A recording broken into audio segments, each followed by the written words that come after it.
Labda niongee kidogo juu ya miundombinu, kwa sababu unaweza kuwa na vifaa vingi vya kisasa bora vya aina yake katika bara la Afrika, lakini usipokuwa na miundombinu kunakuwa na changamoto kidogo. Taasisi yetu hupokea watu kutoka sehemu mbalimbali ya nchi yetu, na sehemu tuliopo ni finyu kidogo. Kwa hiyo kumekuwa na umuhimu wa kutengeneza mazingira ambayo yanaweza kuwapatia hueni watu wanaokuja pale kwa ajili ya huduma. Kwa hatua ya kwanza ilikuwa ni kujenga sehemu ya kupumzika wagonjwa na ndugu ambayo tunaitwa Moi Clients Lounge. Hii imesaidia wagonjwa takriban 14,600 kupata sehemu ya kupumzika, either wanaposubiri kuona madaktari au wanaposubiri kwenda kuona wagonjwa katika mawodi. Nimezungumza swala la utalii tiba.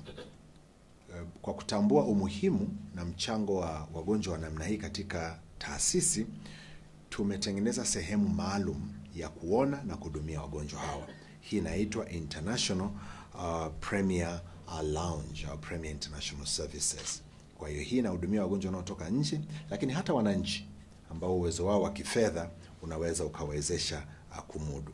Mpaka ninavyoongea tumeshahudumia wagonjwa 616 au 6106 katika eneo hili.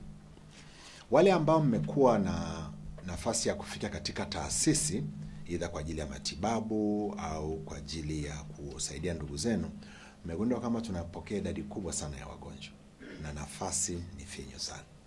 Kwa sababu hiyo ikapelekea sisi kuweka mkakati wa kuondoa hadha hii kwa njia ambayo ni endelevu. Kwa hivi ninavyoongea kuna mradi unaoendelea wa kupanua sehemu ya kuonea wagonjwa wa nje. Tunaiita ni New Outpatient Department pale pembeni kidogo. Na mradi huu utagharimu shilingi bilioni 10.8. Na hivi ninavyoongea umefikia 14%. Tunaamini katika miaka 2 au 3 inayokuja tutakuwa tumeshamaliza. Kwa hiyo adha iliyoko sasa hivi imepungua kwa kiwango kikubwa sana. Lakini tukiangalia ongezeko la watu wanaokuja kwenye taasisi yetu, tukagundua kwamba kupanua tu sehemu moja peke yake haitakuwa imetosha. Kwa hiyo tukapata ukubali wa kuboresha na kuibadilisha iliyokuwa hospitali ya Tumaini iwe ni sehemu tanzu ya taasisi, na pale kuibadilisha ili iweze kukidhi mahitaji ya taasisi yetu tutatumia kama shilingi bilioni 1.5, na hii imefikia 78% ya kuelekea kukamilika. Kwa labda katika mwezi huu na mwezi ujao tunaweza kuwa tayari kwa tumeshakidhi maeneo haya.